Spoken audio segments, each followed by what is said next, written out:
Hello dear student, লিনিয়ারের পরবর্তী ক্লাসে স্বাগতম। আমরা আজকে নতুন একটা রুল শিখবো, সেটা হচ্ছে সিমপ্লেক্স অন। এলপিপি এর সমাধান অধ্যায় 5 সিমপ্লেক্স অন।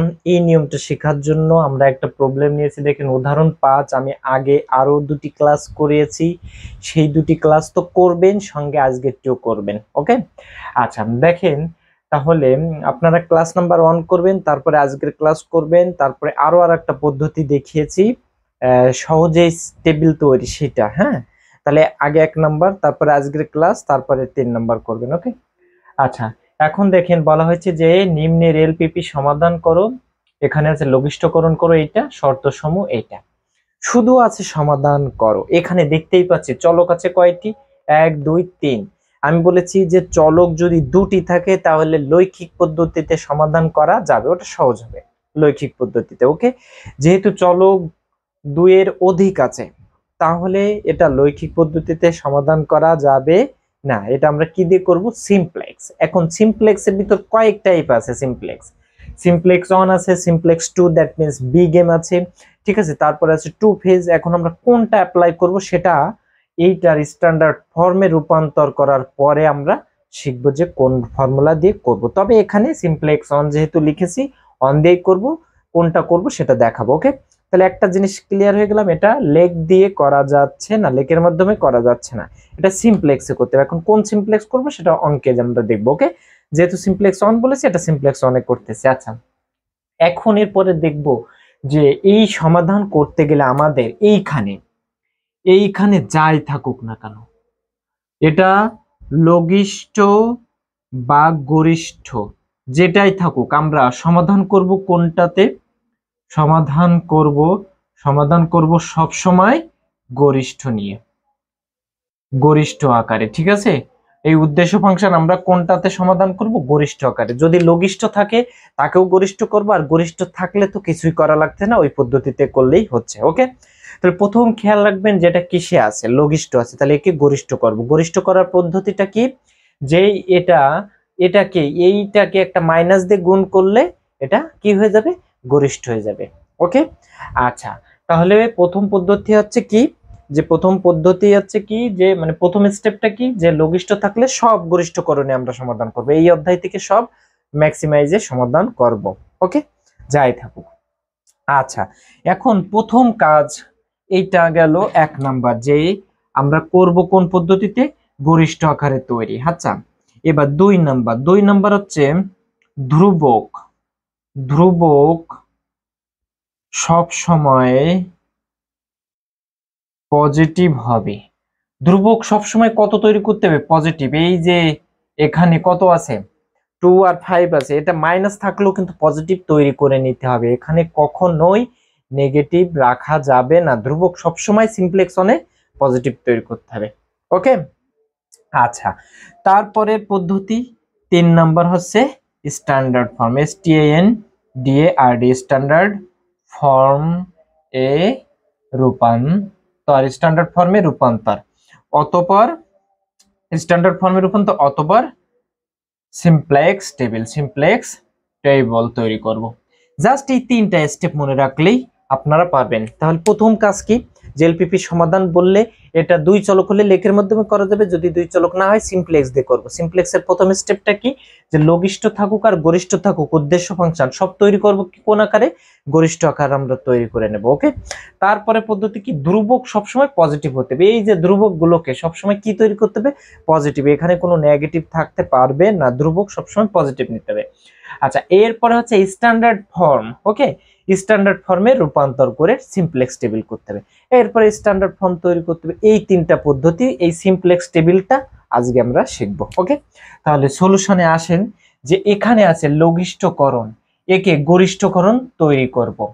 আচ্ছা আর হচ্ছে যেহেতু এখানে সব পজিটিভই আছে, তাহলে আমার ধ্রুবক পজিটিভ তৈরি করা লাগতেছে না, 2 নাম্বার।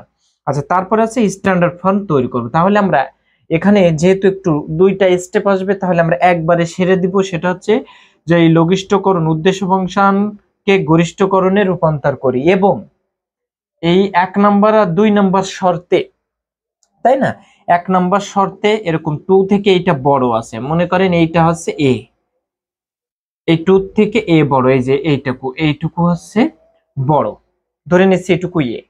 তা এই এর থেকে সরি 2 থেকে এ বড়, যতটুকু বড়, এখানে স্ট্যান্ডার্ড ফর্মে রূপান্তর মানে কি, এখানে কি তৈরি করতে হবে, সমান। তাহলে এ আর 2 সমান হবে তখন এ একটু বড় ছিল না, এই যে গ্রেটার দ্যান আছে, তাহলে সেইটুকু মাইনাস করলে এটা সমান হয়ে যাবে। তাহলে মাইনাস যেটা করতে হয় সেটা বেশিটুকু মাইনাস করি, তাকে বলা হয় কি চলক, বাড়তি চলক। ওকে, তাহলে যেটা বিয়োগ করতে হয় সেটা হচ্ছে বাড়তি চলক। দ্যাট মিন্স বাড়তি চলক বিয়োগ করতে হয়, যতটুকু বেশি আছে সেইটুকু মাইনাস করলে এই 2 সমান হচ্ছে। ওকে, আচ্ছা পরের টিও দেখেন গ্রেটার দ্যান আছে, এখানেও বাড়তি চলক। ঠিক আছে, এখন এটা সিরিয়াল সমীকরণের নাম্বার অনুযায়ী বিয়োগ করবে। 1 নম্বর সমীকরণে s1 আর 2 নম্বর সমীকরণে s2, এটাও কিন্তু বিয়োগ করতে হবে। তাহলে বাড়তি চলক s1 s2 বিয়োগ করতে হবে 2 নম্বর আর 1 নম্বর থেকে। ক্লিয়ার? তাহলে এইটুকুই আমরা লিখবো। তাহলে এখানে লিখবো যে প্রথম কাজ,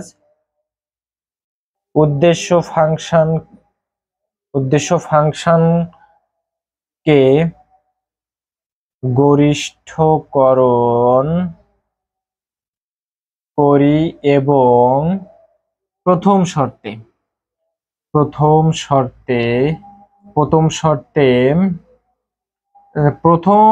ও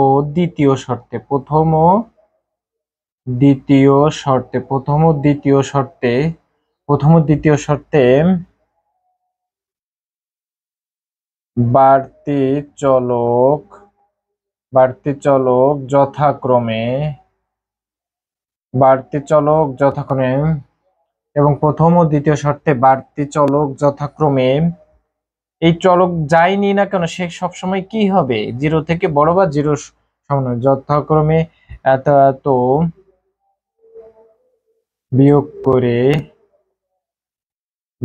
করে প্রমাণ আকারে রূপান্তর করি। প্রমাণ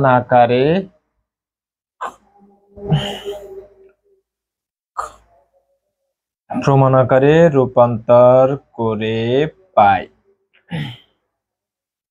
ওকে, তাহলে প্রথম কাজ এই লঘিষ্ঠকে গরিষ্ঠকরণ করব, তাই না? গরিষ্ঠকরণ করার পদ্ধতিটা কি ছিল?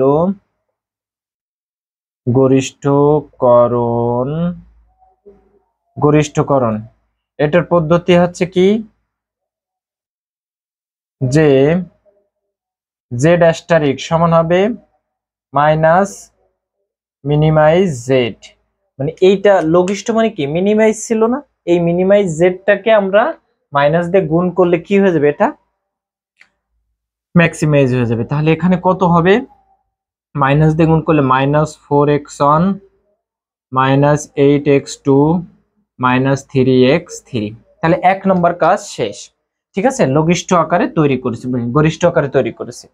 2 নম্বর হচ্ছে ধ্রুবক পজিটিভ বানাতে। ধ্রুবক তো পজিটিভই আছে, তাইলে আর পজিটিভ করা লাগছে না। যদি একটা নেগেটিভ আসতো, ধ্রুবক যদি নেগেটিভ আসতো, তাহলে ওইটাকে কি করতে হতো, এটা মাইনাস দিয়ে গুণ করে পজিটিভ তৈরি করতাম, এবং শর্ত তখন কি হয়ে যেত, উল্টে যেত। শর্ত গ্রেটার দ্যান অর ইকুয়াল থাকলে মাইনাস দিয়ে গুণ করলে সে কি হয়ে যায়, লেস দ্যান অর ইকুয়াল হয়ে যাবে। ঠিক আছে, বা লেস দ্যান অর ইকুয়াল থাকলে গ্রেটার দ্যান অর ইকুয়াল হয়ে যাবে। তাহলে শর্তে যদি মাইনাস থাকতো তাহলে মাইনাস দিয়ে, সরি ধ্রুবকে যদি মাইনাস থাকতো তাহলে মাইনাস দিয়ে গুণ করে ওটাকে পজিটিভ তৈরি করে নিতাম, তারপরে স্ট্যান্ডার্ড ফর্ম রূপান্তর। ওকে, আচ্ছা এইবার তাহলে আমরা শর্ত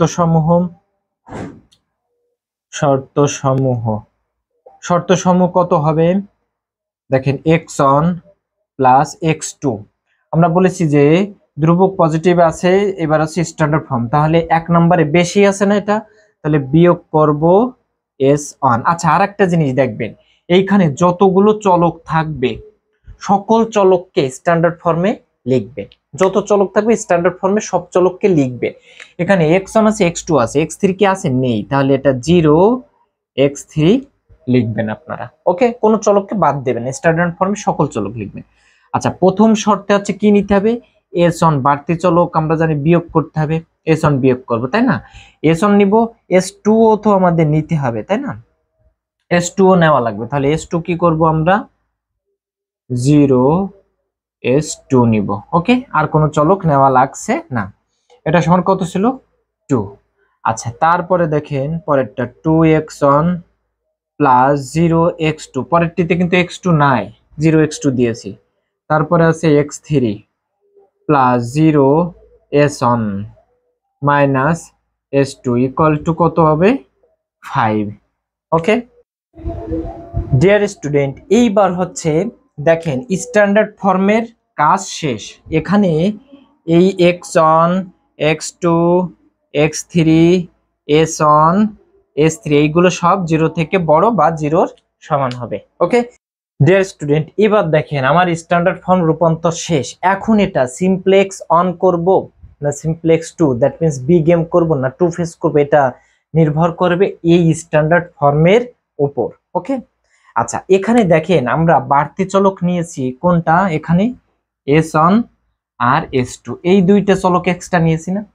তাহলে এই দুইটার ক্ষেত্রে আমার বেসিস আসবে কোন রকম 1 0 0 1, এই দুইটা বেসিস আসবে।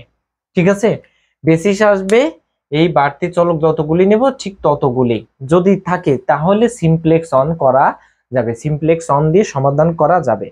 যে যতগুলি আমরা বাড়তি চলক বা কম যতগুলি চলক নিব এক্সট্রা ততগুলি যদি আমার বেসিস থাকে, বেসিস বলতে কি এরকম আকারে ভেক্টর 1 0 0 1 এটাই থাকতে হবে এমন না।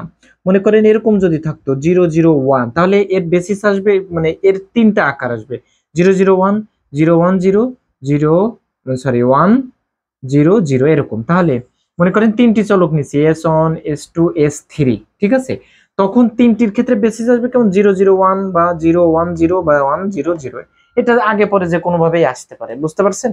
তাহলে চলক যে কয়টি নেব বেসিসও যদি ততগুলি থাকে তাহলে সেটা সিমপ্লেক্স অন দিয়ে করবেন। আর যদি বেসিস কম থাকে, ঠিক আছে, এই যে এই ভেক্টর গুলো যদি এরকম কম থাকে দ্যাট মিন্স এর এইটা নেই, মনে করেন যে দুইটি চলক নিয়েছি কিন্তু বেসিস আছে 1 0 এরকম আকারে আছে আর কোনো মান নেই, আর একটি নেই 0 1 নেই, তাহলে তখন সেটা বিগেম দিয়ে করব।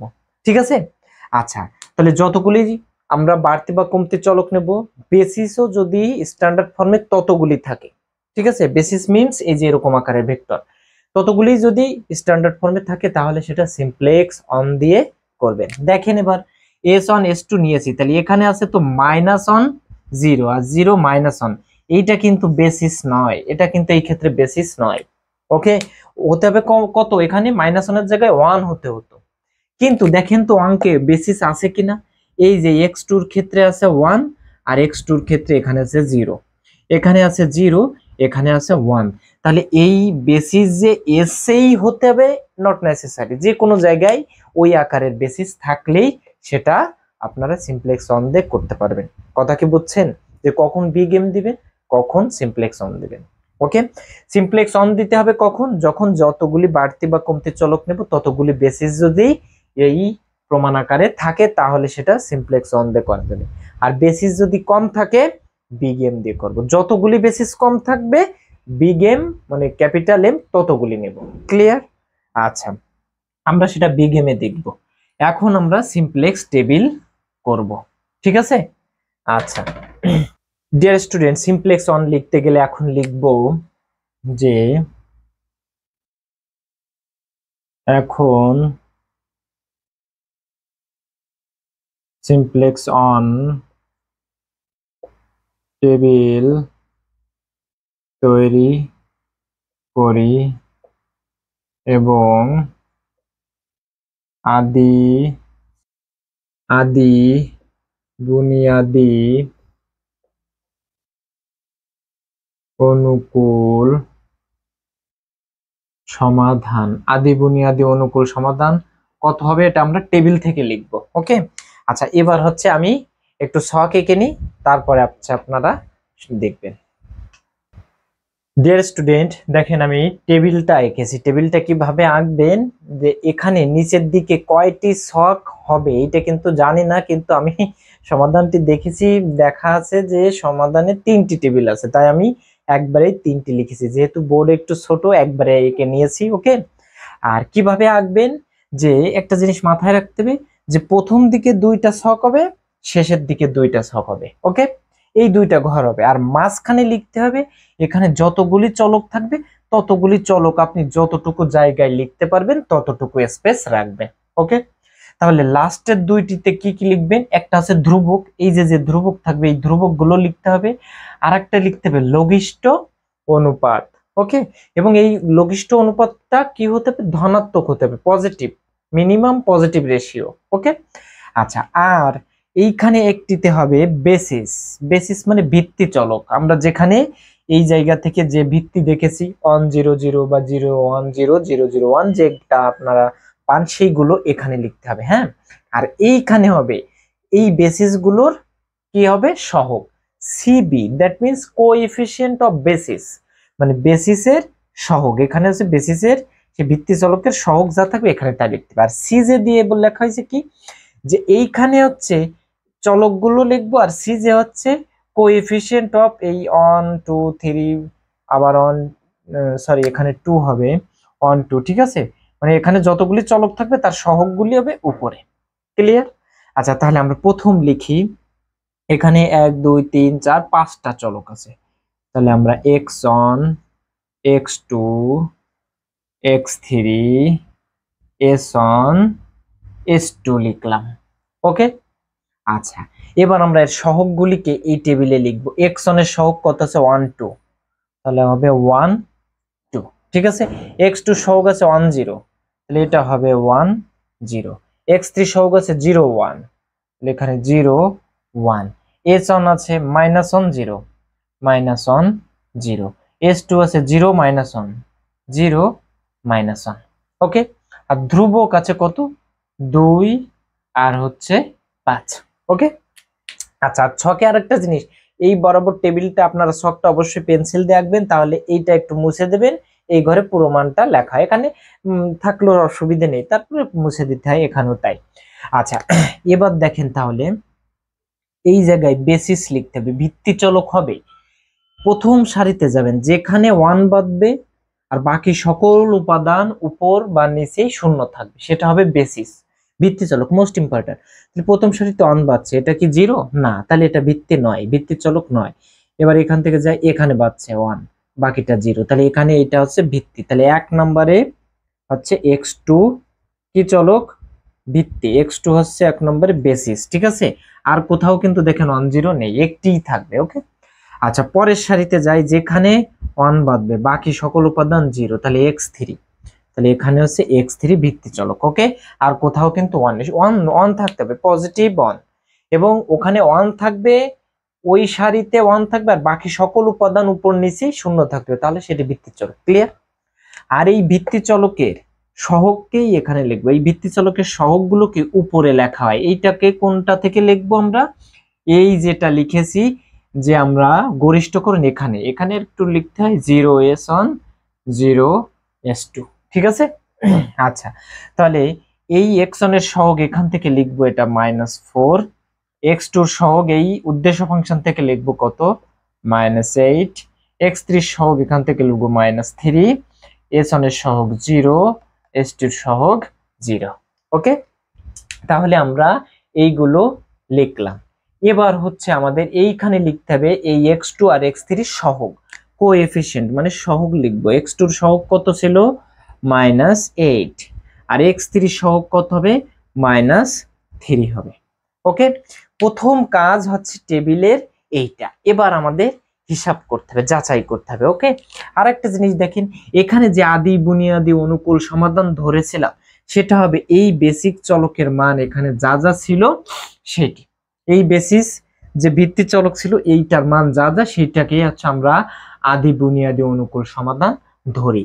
তাহলে এখানে x2 আর x3 হবে, এখানে x2, x3, এইটার মান কত হবে, 2 আর 5, এইটা হবে আদি বুনিয়াদি সমাধান। প্রথম টেবিল থেকে আমরা এই সমাধানটা পাচ্ছি, তারপরের থেকে আমরা ধাপে ধাপে সমাধান বের করব। ওকে ডিয়ার স্টুডেন্ট, এইবার আমাদের হিসাব করতে হবে টেবিলের। হ্যাঁ, এখন হিসাব শুরু, এখন হিসাব শুরু, যেটা এইখান থেকে জেড জে, এখান থেকে লিখতে হবে z J minus C j, আর এই জেড এর উপর একটা অ্যাস্টারিক দেবেন। কারণ কি, এই যে জেড আমরা কি লিখেছি এখন, অ্যাস্টারিক না, ম্যাক্সিমাইজ করেছি অ্যাস্টারিক দিয়ে, এই কারণে এই জেডটা হচ্ছে ম্যাক্সিমাইজ, তাই জেড অ্যাস্টারিক লিখেছি। এবং Z J minus C J, এইটা কি হবে, ওকে, এইটা হবে ডিয়ার স্টুডেন্ট, দেখেন এই যে যে বেসিস গুলো আছে, এইটা আর এইটা, এইটা আর এইটা গুণ করব, করে এইটা বিয়োগ করব, করে এখানে বসাবো।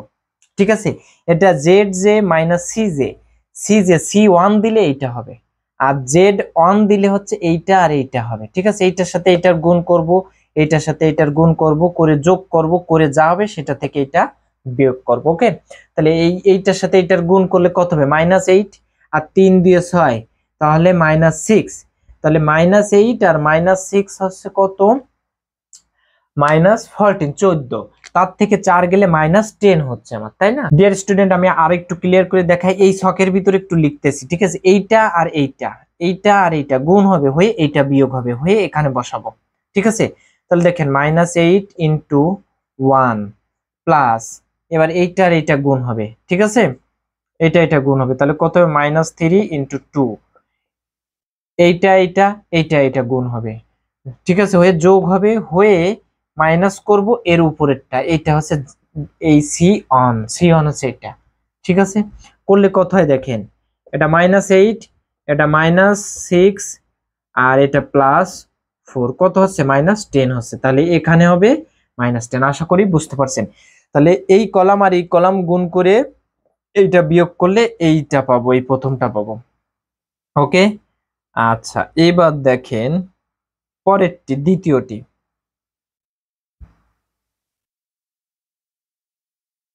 এবার দেখেন পরেরটি কি হবে, একইভাবে এইটা আর এইটা, এইটা আর এইটা গুণ করে যোগ করব, করে এইটা বিয়োগ করব উপরেরটা। ওকে, তাহলে এই 8 দিয়ে গুণ করলে -8 আর এটা 0, তাহলে -8 -8 এটা কি হয়ে যাচ্ছে, পজিটিভ হয়ে যাচ্ছে, 0 হয়ে যাচ্ছে, তাই না? আচ্ছা, এবার এইটা 0 হয়ে যাচ্ছে, এটা -3 আর এটা বিয়োগ করলে একই জিনিস 0 হয়ে যাচ্ছে। আর এইটা আর এইটা গুণ করলে কত হচ্ছে, 8 হচ্ছে, তাই না? আর এটা 0 হচ্ছে, 8 থেকে 0 বাদ দিলে এটাই 8। ওকে, আর এইটা 0 হয়ে যাচ্ছে, আর এইটা আর এইটা গুণ করলে 3 আছে, 3 থেকে এটা বিয়োগ করলে 3 হচ্ছে। আশা করি এই Z J minus C J বুঝতে পারছেন। ওকে, প্রত্যেকটা অঙ্কই একই রকম, একটা অঙ্ক ভালো করে বুঝবেন আর সকল অঙ্ক একই রকম করবেন, আমি সব দেখিয়ে দেব। আচ্ছা, তাহলে এই হলো আমার z J minus C j. তাহলে z J minus C j কেমন হবে, এই কলাম আর প্রথম কলাম গুণ করে যোগ করবেন, করে এটা বিয়োগ করবেন, একইভাবে পরেরটা পরেরটা পরেরটা পরেরটা করে উপরেরটা বিয়োগ করতে হবে, এই প্রসেস চলতে থাকবে সবগুলোর জন্য। ওকে ডিয়ার স্টুডেন্ট, এইবার আমরা দেখব যে এই সারিতে সবচেয়ে ছোটকে, মাইনাস দিয়ে আছে ছোটকে, তাই না? সবচেয়ে ছোট আছে কত, -10, তাহলে এই দিকে একটা তীর দিতে হবে, এখানে বলা হয় এন্টারিং ভেক্টর। তার মানে এই যে যে দুটো বেসিস আছে না, এই দুটো বেসিসের থেকে এখন একটা বেসিস এই কলামে চলে আসবে পরের টেবিলে। ওকে, এটাকে ঊর্ধ্বমুখী তীর দেয়া হয়। হ্যাঁ, আচ্ছা, এখন এইটাকে বলা হয় আমাদের এই পিভটিং কলাম। ঠিক আছে, এই পিভটিং কলাম দিয়ে এইটা দিয়ে এই ধ্রুবকরে ভাগ করব, ভাগ করে এই জায়গায় লিখব, এইটা দিয়ে এইটাকে ভাগ করব, করে কত লিখবো, এটা 5/2। ঠিক আছে, কি বললাম বলেন তো, যে তাহলে আগে কি বের করতে হবে, এই Z J minus C J বের করে এখান থেকে সবচেয়ে ছোটটি মাইনাস যেটি থাকবে সেইটার দিকে তীর দেব। এবার সেই কলামটা হচ্ছে পিভটিং কলাম, এই কলাম দিয়ে এই ধ্রুবককে ভাগ করে এখানে লিখতে হবে, তবে পজিটিভ গুলো, নেগেটিভ আসলে সেটা ড্যাশ দিয়ে যাবো, মানে লিখবো না। তাহলে 1 দিয়ে ভাগ করলে 2 কে 2 হয়, 2 দিয়ে 5 কে ভাগ করলে 5/2 হয়। ঠিক আছে, 5 কে 2 দিয়ে ভাগ করলে হয় 2.5, আর এটা আছে 2, তাহলে সবচেয়ে ছোট আছে কত, 2। তাহলে এখন ওইখান থেকে যেটা ছোট আসবে, এখান থেকে যেটা ছোট আসবে, ঠিক আছে, সেই সারি বরাবর আর এখান থেকে যে পিভটিং এলিমেন্ট যেটা আমরা মানে যে কলাম দেখেছি, তাহলে এই সারি আর এই কলাম যেখানে যে ছেদ হবে সেইটাকে অ্যাস্টারিক দেব, তারে বলা হয় পিভট উপাদান। ওকে, সেটি হবে পিভট উপাদান। ওকে, তাহলে কি বললাম বলেন তো, যে এইটা কিভাবে বের করবেন, যে এই সারিতে সবচেয়ে নেগেটিভ যেটা থাকবে, মানে সবচেয়ে ছোট যেটা থাকবে, সেই কলাম দিয়ে ধ্রুবককে ভাগ করে এখানে লিখবেন, পজিটিভ দিয়ে ধ্রুবককে ভাগ করে এখানে লিখবেন, আর এর ভিতর সবচেয়ে ছোটটি নেব, সেই ছোটটি 1 নাম্বার সারিতে ছিল, আর এখানে যে এন্টারিং ভেক্টর ছিল এটা যেখানে যে ছেদ হবে এই বরাবর আসতেছে আর এই বরাবর যাচ্ছে, ছেদ করতেছে এইখানে না, তাহলে এটাকে স্টারিক দেবো, এটাকে বলা হয় পিভটিং উপাদান বা কিলক উপাদান। ওকে, আচ্ছা, এইবার হচ্ছে আমাদের এইখানের জেড এর হিসাব। জেড এর হিসাব হবে এইটার সঙ্গে এইটার গুণ করতে হয়, এইটার সঙ্গে এই ধ্রুবকের গুণ করতে করে এখানে যোগ করে লিখতে হয়। ওকে, তাহলে কত হবে 8 2 16 আর হচ্ছে 3 5 15, তাহলে কত হচ্ছে 16 আর 15 -31। এবং এই জেড এর উপর একটা অ্যাস্টারিক দিতে হবে, যেহেতু জেড আমরা কিসে কনভার্ট করে নিছি অ্যাস্টারিক দিয়ে, তাহলে সব অ্যাস্টারিক দিয়ে লিখতে হবে। ওকে, সকল ক্ষেত্রে এই জেড এর মানটা হিসাব হবে এই সহগ আর এই ধ্রুবক, এইটা আর এটা গুণ হবে, যোগ এইটা আর এটা গুণ হবে, যোগ করে এইখানে বসবে। ওকে, তাহলে এইবার আমাদের পরের টেবিলের কাজ, এই যে হিসাব, এই টেবিলের হিসাব করতে গেলে অনেক সময় লাগে, কিন্তু আমি কথা দিচ্ছি যে একটা টেকনিক অবলম্বন করে দেখাবো, আপনাদের খুব সহজেই এটা বের করতে পারবেন। এবং এটা বের করার অনেকগুলো টেকনিক আছে, কিন্তু আমি যে টেকনিকটি দেখাবো এটা অবশ্যই মানে খুবই খুবই ইউনিক হবে। ওকে, এবং এটা দিয়ে খুব দ্রুত বের করতে পারবেন। একটা জিনিস একটু মনে রাখবেন, তারপরে দেখবেন যে খুবই সহজ হয়ে গেছে, একটু বারবার প্র্যাকটিস করা লাগবে। ওকে, মনে রাখতে হবে এই প্রথম যেখানে পিভট উপাদান থাকবে ওই সারির সকল উপাদানকে, এই ধ্রুবক পর্যন্ত সকল উপাদানকে এই পিভট দিয়ে ভাগ করে এইখানে বসাই দিতে হয়। তাহলে প্রথম সারিতে কি হবে, পিভট যে সারিতে থাকবে ওই সারির সকল উপাদানকে পিভট দিয়ে ভাগ করে বসাতে হয়। তাহলে প্রথম কাজ, এটাকে ভাগ করলে হবে 1, এটাকে 1 মানে যা তাই, এটাকে করলে 1, এটা 0, এটাকে করলে 2, 1 দিয়ে ভাগ করলে যা তাই। ওকে ডিয়ার স্টুডেন্ট, এরপরে যে কাজটা করবেন, যে প্রথম পিভট যে সারিতে থাকবে পিভট উপাদান সেই সারিকে ধ্রুবক পর্যন্ত সবগুলোকে পিভট দিয়ে ভাগ করে বসাই দিবেন। ওকে, তারপরের কাজ, পিভট যেখানে থাকবে ওই সারি বরাবর যাবেন, যেখানে বেসিস বাঁধবে সেইখানে নিচের দিকে একটা তীর দেবেন। তার মানে এইটা 1 0 এটা কি একটা বেসিস ছিল না, এখন এই বেসিসটাই এখন এই পিভট বরাবর চলে আসবে, মানে এটা ডিপার্টিং ভেক্টর বলা হয়। আর এই যে ঊর্ধ্বমুখী তীর দিয়েছি এটাকে বলা এন্টারিং ভেক্টর, মানে এই ভেক্টরটাই এখন এই বেসিস বরাবর আসবে, এখানে আসবে। ক্লিয়ার? তার মানে এই G1 0 এটা কোথায় আসবে, এই জায়গায়, তাহলে এটা 1 আছে, বাকিটা কত হবে, অবশ্যই 0 হবে, চোখ বন্ধ করে 0 দিয়ে দেবেন। ঠিক আছে? আচ্ছা, তাহলে এই এন্টারিং ভেক্টর যেটা থাকবে সেটা ওই পিভটটা অন হবে, বাকি সকল উপাদান 0 হবে, এটা বের করা সহজ, সকল ক্ষেত্রেই একই। আচ্ছা, আরেকটি জিনিস, পিভট যেখানে থাকবে ওই সারিতে যেখানে 0 পাবেন, পিভট যেখানে থাকবেন ওর আগে বা পরে ওই সারিতে যেখানে 0 পাবেন, ঠিক আছে, সেই কলাম যা থাকবে না পরবর্তী টেবিলে ওই কলামও হুবহু তাই থেকে যাবে, চেঞ্জ করা লাগবে না, হুবহু যা যা থাকবে ওই কলামটা তাই লিখবেন। কি বললাম আমি আবার রিপিট করতেছি, যে পিভট যে সারিতে থাকবে ওই সারি বরাবর যেখানে 0 পাবেন সেই কলামটি যা ছিল পরের টেবিলে হুবহু তাই থাকবে, এখানে যাইতে যেতে এখানে 0 পাচ্ছে, তাহলে এই কলামও পরের টেবিলে হুবহু অপরিবর্তিত থাকবে, লিখে দেবেন চোখ বন্ধ করে। ঠিক আছে, আশা করি বুঝতে পারছেন। ওকে, তাহলে আপনার হিসাব করতে দেখেন, হিসাব করতে হবে কয়টি মান, জাস্ট একটা দুটো, এই একটা দুটো তিনটে টেবিল, এই টেবিলে 3টি মান হিসাব করলেই আপনার বেরিয়ে যাবে। ওকে, এগুলো কিন্তু টেকনিক, ওকে, যাতে আপনি সহজেই বের করতে পারেন। আর এই যে আমি এই যে গোল দিছি না, এই গোল কিন্তু আপনারা দিবেন, এটা জাস্ট আমি বুঝিয়েছি। ওকে, আচ্ছা, এবার হচ্ছে আমরা এই টেবিলটার মান বের করব, এই যে 0-র মানটা এইখানেরটা বের করব। এখন যেটা করবেন, যে স্থানেরটা বের করবেন ওইটা থেকে পিভট উপাদান যেখানে থাকবে সেইখানে যাওয়ার জন্য একটা আয়ত তৈরি করবেন। ঠিক আছে, যে স্থানের মান বের করবেন, এই জায়গাটা বের করব না এখানে, তাহলে এই জায়গাটা বের করার জন্য কি করবেন, এইখান থেকে পিভটে একটা আয়ত তৈরি করবেন, করে এর শীর্ষ বিন্দুগুলো, ঠিক আছে, যে কর্ণ বরাবর পিভট থাকবে তার বিপরীত কর্ণ গুণ। এই জায়গায় একটু হিসাব, যে এই কর্ণ বরাবর পিভট আছে না, একটা আয়ত তৈরি করলাম এখান থেকেই, তাহলে এই কর্ণ বরাবর পিভট আছে তার বিপরীত কর্ণ গুণ, বিপরীত কর্ণ গুণ। তাহলে একটু লিখেন, যে বরাবর, যে কর্ণ বরাবর, আমি এখানে লিখতেছি পিভট থাকবে তার বিপরীত কর্ণ গুণ, তার বিপরীত কর্ণ গুণ, যে কর্ণ বরাবর পিভট থাকবে তার বিপরীত কর্ণ গুণ। ঠিক আছে, তাহলে বিপরীত কর্ণ গুণ হবে তাহলে 2 গুণ 1, ঠিক আছে, বিপরীত কর্ণ গুণ করে, ঠিক আছে, গুণ করে পিভট দ্বারা ভাগ করে, পিভট দ্বারা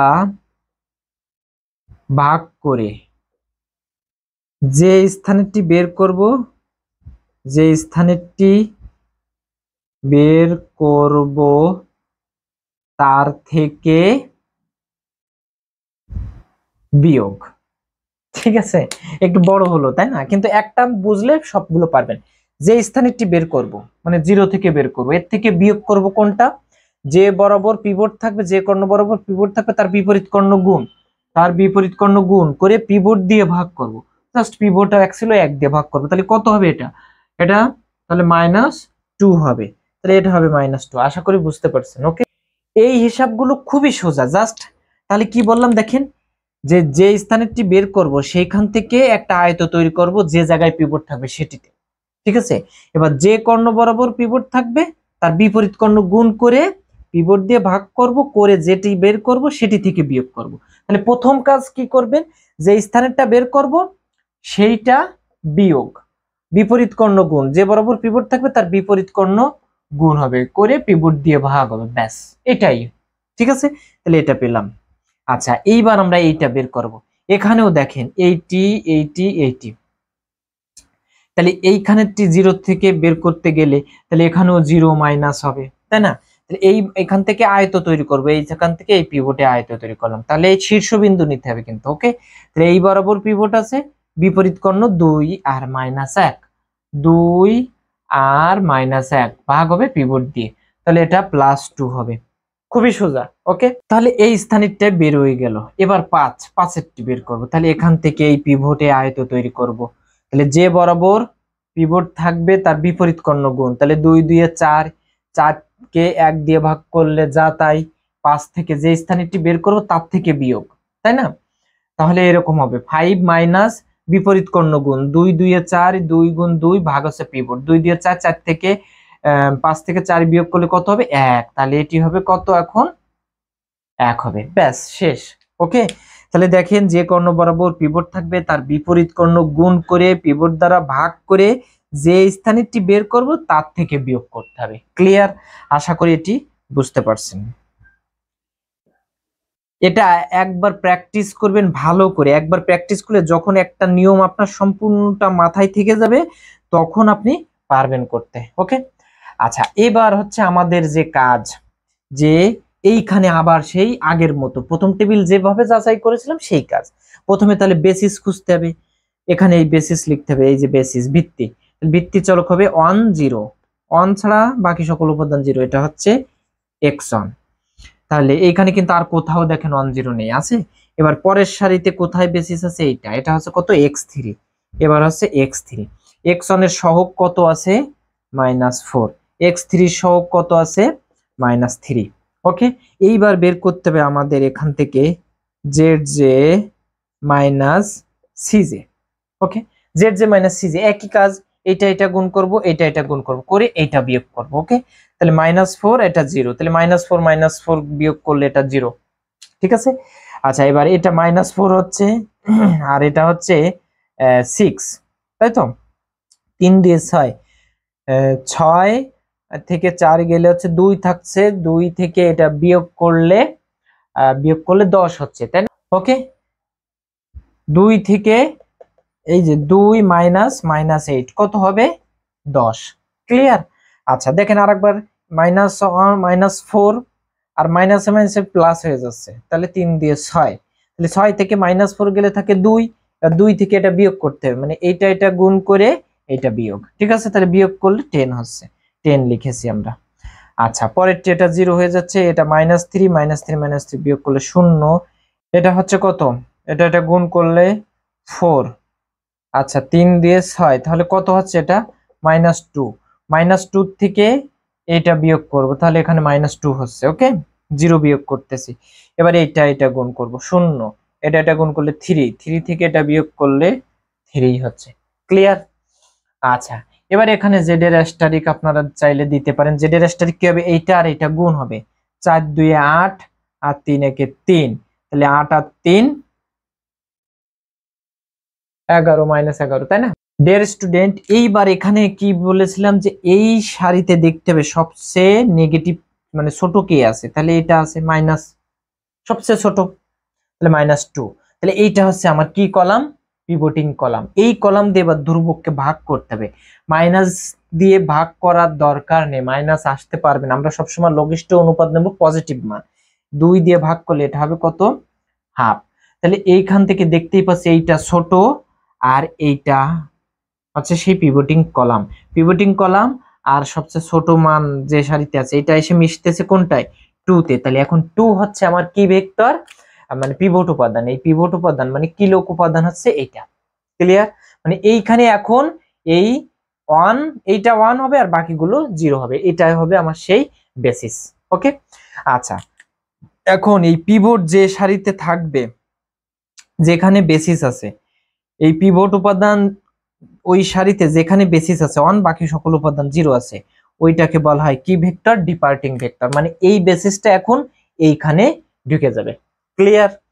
আচ্ছা, এবার হচ্ছে আমাদের সেই কাজ বলেছি কি, যে যে সারিতে পিভট উপাদান থাকবে ওই পিভট উপাদান দিয়ে ওই সারির সকল উপাদানকে ভাগ করতে হবে ধ্রুবক পর্যন্ত। ক্লিয়ার? তাহলে এখানে 0 কে ভাগ করলে 0, -2 কে 2 দিয়ে ভাগ করলে -1 হবে, এটাকে ভাগ করলে হবে হাফ, এটাকে ভাগ করলে হবে 1, এবং আমরা জানি পিভটে এই ভেক্টরটাই এখানে আসবে, তাহলে এটা কত হয়ে যাবে? একবারে 0 দিয়ে দিতে পারি, এখানে ভাগ করলে হবে -1/2 আর এখানে ভাগ করলে হবে হাফ। ঠিক আছে ডিয়ার স্টুডেন্ট, আশা করি বুঝতে পারছেন এটা।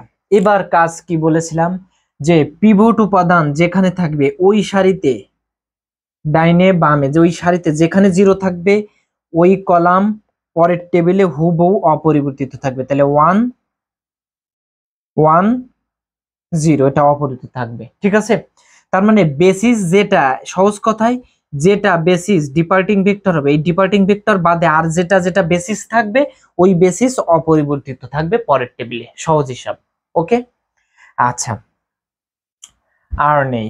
এইবার আমাদের তাহলে মান বের করতে হবে কোনটা কোনটা, এইটা এইটা এইটা, এই দুটো বের করতে হবে আর এই একটা, তিনটা চারটা বের করতে হবে। ওকে, তাহলে আমরা বের করব প্রথম, দেখেন তাহলে এই জায়গাটা বের করব, এইখানেরটা, তাই না? তাহলে এখান থেকে পিভট পর্যন্ত কি তৈরি করব? আয়ত। যে কর্ণ বরাবর পিভট থাকবে তার বিপরীত কর্ণ গুণ, বিপরীত কর্ণ গুণ করলে কত হবে?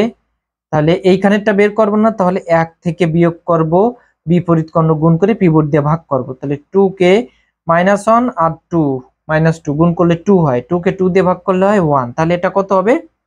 1 - 1 0 হচ্ছে। ওকে, এইবার এই জায়গাটা বের করব, এইখানেরটা। তাহলে এখান থেকে পিভটে আসি এই, তাই তো? তাহলে বিপরীত কর্ণ গুণ, তাহলে -1/2 -1/2 -1 হয়, তাকে পিভট দিয়ে ভাগ করব, যে স্থানেরটি বের করব সেটি থেকে বিয়োগ করব কোনটা?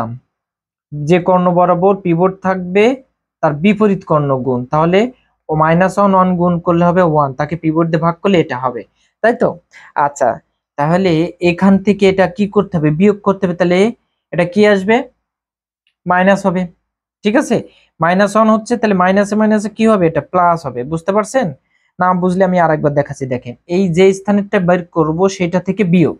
ওকে, বিয়োগ করব কি, ওইখান থেকে একটা আয়ত তৈরি করব পিভট বরাবর, যে কর্ণে পিভট থাকবে তার বিপরীত কর্ণ গুণ, তাহলে -1 × 1 তার মানে 1, এবার পিভট দিয়ে ভাগ করব 2, তার মানে -1/2 আর প্লাস -1 কত গুণ করলে কি হয়ে যাবে? এটা +1/2, তাহলে এটা হবে কত এখন? হাফ। এই কাজগুলো আপনারা একটু সাইডে এক জায়গায় রাফ লিখে করবেন, ঠিক আছে? বা পিছনের পেজে করবেন। হ্যাঁ, আচ্ছা এইবার এইখানেরটি বের করব। এইখানেরটি বের করতে গেলে এইখান থেকে আসি, তাহলে যে কর্ণে পিভট আছে এই কর্ণ বরাবর পিভট আছে এর বিপরীত কর্ণ গুণ করব, তাহলে 1 হয়, তাকে 2 দিয়ে ভাগ করলে হাফ হয়, 0 থেকে বিয়োগ করলে এটা -1/2 হয়। ওকে, এবার ধ্রুবকেরটি বের করব, তাই না? এইখানেরটি, তাহলে এইখানে থেকে এইখানে একটা আয়ত তৈরি করব, যে কর্ণ বরাবর পিভট আছে এর বিপরীত কর্ণ গুণ করব, তাহলে -1, তাহলে -1 কে পিভট দিয়ে ভাগ করব, বিপরীত কর্ণ গুণ করে পিভট দ্বারা ভাগ করব, তাহলে -1/2 হচ্ছে, এইটা থেকে বিয়োগ করব, তাহলে 2 -1/2, তাহলে কত হচ্ছে এটা, তাহলে 2 + 1/2, তার মানে কত হচ্ছে? 5/2। 2 হচ্ছে, তাই না? তাহলে এখানে লিখবো 5/2। ওকে, আচ্ছা এইবার আমাদের কাজ কি, এইখানে সেই আগের মতোই এই টেবিলের মতো কাজ করব। বেসিস আছে কই 1 0, তাহলে প্রথম সারিতে বেসিস আছে x1। আচ্ছা পরের সারিতে বেসিস আছে 1 0, এই যে এটা হচ্ছে s1। ঠিক আছে, x1 এর সহগ আছে কত -4, s1 এর সহগ আছে কত 0। ঠিক আছে, এইবার এখান থেকে সেই কাজ zj cj।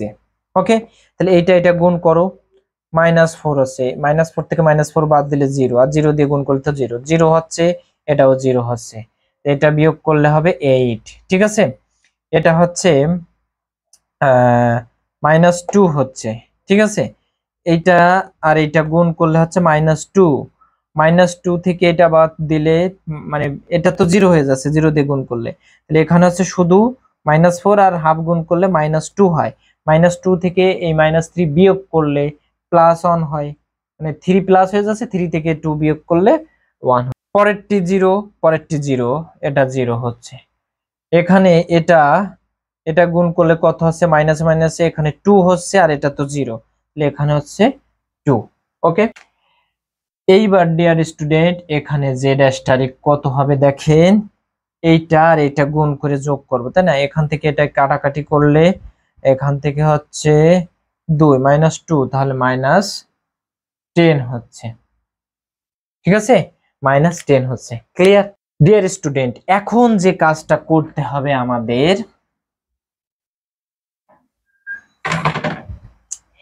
এই টেবিল কতক্ষণ চলবে সেটা নির্ভর করবে এইটা দেখে। এইটা হচ্ছে খুবই গুরুত্বপূর্ণ জিনিস। এইখানে সিমপ্লেক্স অনে যখন দেখবো এই সকল মান 0 থেকে বড় বা 0-র সমান হয়ে গেছে, দ্যাট মিনস এইটা, এই যে এইটা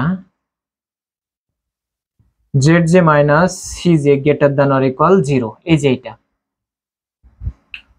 ঠিক আছে, এইটা যখন হবে তখন চূড়ান্ত শর্ত সিদ্ধ করবে, তার মানে এই ক্ষেত্রে চূড়ান্ত সমাধান আছে। যখন এই zj cj এইটা সবগুলো 0 থেকে বড় হবে বা 0-র সমান হবে, তখন সেটার আর করা লাগবে না, সিমপ্লেক্স টেবিল আর করা লাগবে না। তাহলে কি সিমপ্লেক্স টেবিল আর করা লাগবে না? নিশ্চয়ই করা লাগবে না। ঠিক আছে, এখন এইটা থেকে কি কি যাচাই করব আমরা, এখান থেকে 4টি শর্ত দেখব, সেই 4টি শর্ত আমি এখানে একটু লিখব।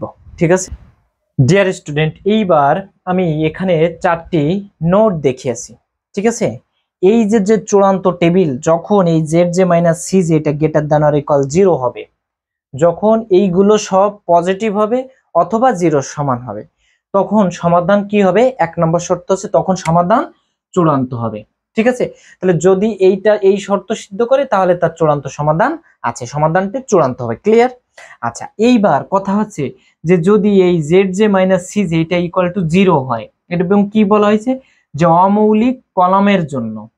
অমৌলিক কলাম কোনটি হবে? অমৌলিক কলাম দেখেন এইখানে এইটি আর এইটি বাদে এই চলক হচ্ছে এই লাস্ট টেবিলের এইখানে যে চলকগুলি থাকবে সেটাকে বলবেন মৌলিক চলক বা বুনিয়াদি চলক। ঠিক আছে, এই মৌলিক চলক বাদে এইখানে আর বাকি যে উপাদানগুলো থাকবে তাকে বলা হবে কি? অমৌলিক চলক। কথা কি বুঝছেন? অমৌলিক চলক কোনটি হবে? এই শেষ টেবিলে এখানে যেটি থাকবে সেগুলি মৌলিক, এইগুলি বাদে বাকিগুলো হচ্ছে কি চলক? অমৌলিক চলক। তাহলে x1 s1 x1 আর s1 এই দুটো বাদ যাবে, এই দুটো বাদ যাবে, আর বাকিগুলো হবে কি চলক? অমৌলিক চলক। তাহলে x2 x3 s2 এইগুলো হচ্ছে অমৌলিক চলক। এর মান 8 1 2 পেয়েছি। এগুলো সব কি পাইছি?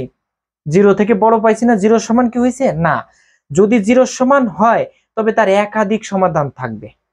যদি এই ক্ষেত্রে অমৌলিক চলকের মান, এই কলামের মান যদি সব 0 হতো তাহলে তার কি সমাধান থাকবে? একাধিক সমাধান থাকবে। ওকে, সমাধানের প্রসেসগুলো কি? আমাদের টেবিল তো শেষ, এখন সমাধানগুলো কেমন হতে পারে সেটার ব্যাখ্যা দিচ্ছি। ক্লিয়ার? আচ্ছা, তাহলে কি বললাম? অমৌলিক চলক কোনগুলো হবে? শেষ টেবিলে বেসিস যেখানে যা যা থাকবে সেটা বাদে এইখানে আর বাকি চলকগুলো হবে অমৌলিক চলক। এইগুলোর মান যদি অমৌলিক চলকগুলো যদি সব শূন্য হয়ে যায় তবে তার একাধিক সমাধান থাকবে। ক্লিয়ার? আচ্ছা, আর যদি এই লাস্টের টেবিলে এটা লেস দ্যান অর ইকুয়াল 0 হয় তবে তার অসীমায়িত সমাধান থাকবে। এই টেবিলের মান যদি সবগুলো শূন্য হয়ে যায় অথবা নেগেটিভ আসে, এর যদি নেগেটিভ থেকে যায়। এখন প্রশ্ন হতে পারে যে স্যার নেগেটিভ থাকলে তো আমরা এই প্রসেস দিয়ে আবার করতে পারি না, এটা কখন নেগেটিভ করা যাবে না সেটা আমরা পরে দেখব, ঠিক আছে, পরে দেখাবো। হ্যাঁ, এই পিভট কলামে আমরা পরে দেখাবো ওটা। তাহলে কি বললাম যে এখানে যদি মাইনাস থেকে যায়, ঠিক আছে, এটা যদি মাইনাস থেকে যায় অথবা 0 সমান হয় তবে তার কি সমাধান আছে? অসীমায়িত সমাধান। ক্লিয়ার?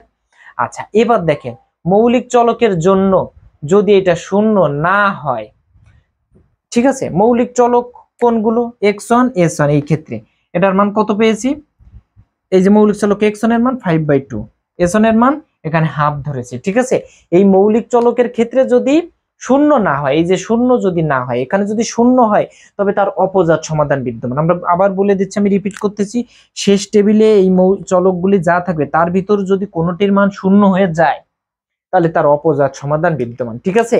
আর যদি শূন্য না হয়, এখানে বলা হয়েছে যে এটা যদি শূন্য না হয় এবং এইগুলো যদি সব পজিটিভ হয় তাহলে একক চরম মৌলিক অনুকূল সমাধান বিদ্যমান। চরম মৌলিক অনুকূল সমাধান বিদ্যমান। কথা কি বোঝা গেছে?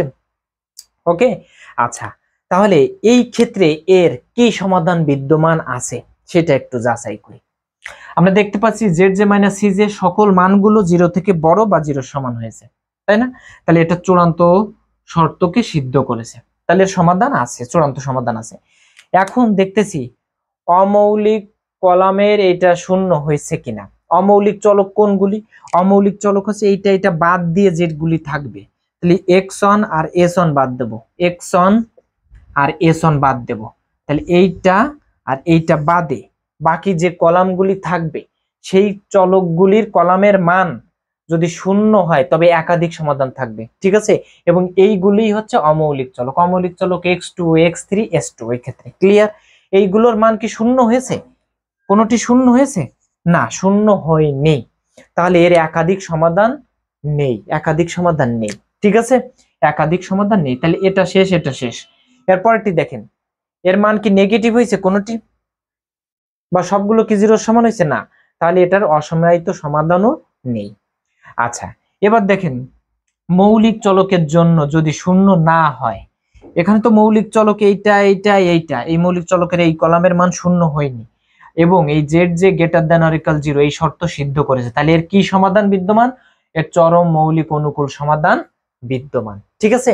এবং আমরা দেখতে পাচ্ছি এখানে আরেকটা জিনিস, যে যদি বলে যে এই সমাধানটি অনুপম কিনা, অনুপম কিনা সেটার জন্য এই Z J minus C J এইটা গ্রেটার দ্যান যদি 0 হয়, এইটা যদি গ্রেটার দ্যান 0 হয় তবে শর্ত আছে। এটা কোন ক্ষেত্রে?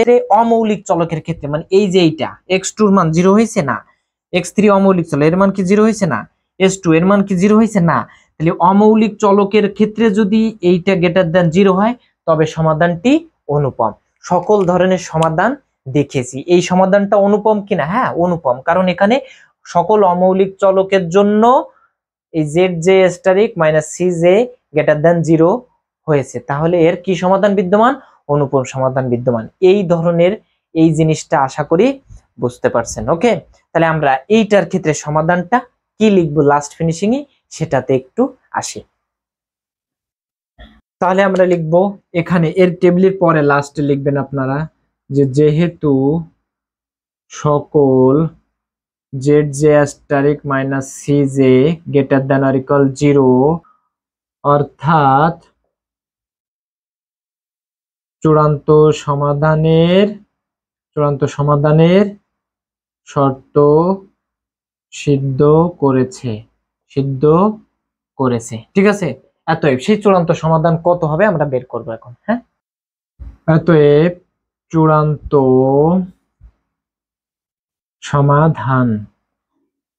সমাধান এখানে চলক ছিল কত? x1 x2 x3, এই চলকগুলির মানই আমরা বের করব। x1 এর মান কত পেয়েছি? এখান থেকে 5/2, x2 এর মান কি এই টেবিলে ছিল? না, তাহলে ওটা 0 হবে, ঠিক আছে।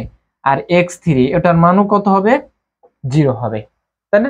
ঠিক আছে, তাহলে এটা গেল আমাদের এই চলকগুলোর মান। এবার আমাদের বের করতে বলেছিল কি, অঙ্কে বলেছিল লঘিষ্ঠকরণ, অঙ্কে বলেছিল কি লঘিষ্ঠকরণ, কিন্তু আমরা সমাধান করার জন্য কি করে নিয়েছিলাম বলেন তো, সবগুলোকে গরিষ্ঠই করেছি, এবং গরিষ্ঠ করার জন্য এই যে যে নিয়মগুলো দেখেছি এটাই প্রযোজ্য। আর যখন লঘিষ্ঠই করব তখন আরেকটা পদ্ধতি আছে, ওকে, লঘিষ্ঠ করার জন্য তখন উল্টা পদ্ধতি। এই কারণে আমরা যত অঙ্ক থাকবে সব গরিষ্ঠই কনভার্ট করে নিয়ে সমাধান করব, কিন্তু আমার মান তো বের করতে বলেছে লঘিষ্ঠই। তাহলে এই যে মাইনাস দিয়ে গুণ করেছিলাম, তাহলে এটাকে আবার মাইনাস দিয়ে গুণ করলে সেই মিনিমাইজটা পেয়ে যাব আমরা, ঠিক আছে। তাহলে আমরা কি লিখবো, অতএব সেই মিনিমাইজ জেড সমান minus into maximize Z asterisks, জেড এর মান যা পেয়েছি, এই যে ম্যাক্সিমাইজ জেড এর মান যা পেয়েছি আমরা সেটা দিয়ে গুণ করব, তাহলে হচ্ছে 10, মিনিমাইজ জেড হচ্ছে 10। ওকে ডিয়ার স্টুডেন্ট, এই ছিল সিমপ্লেক্সের প্রসেস, আপনারা সমাধান করবেন সকল অঙ্কের ক্ষেত্রে। আর যদি কোনো সমস্যা থাকে অবশ্যই মেসেঞ্জারে নক করবেন, ভিডিও ডেসক্রিপশনে লিংক দেওয়া আছে, আমি সমাধান দিব। ওকে, আজকের ক্লাস এই পর্যন্ত।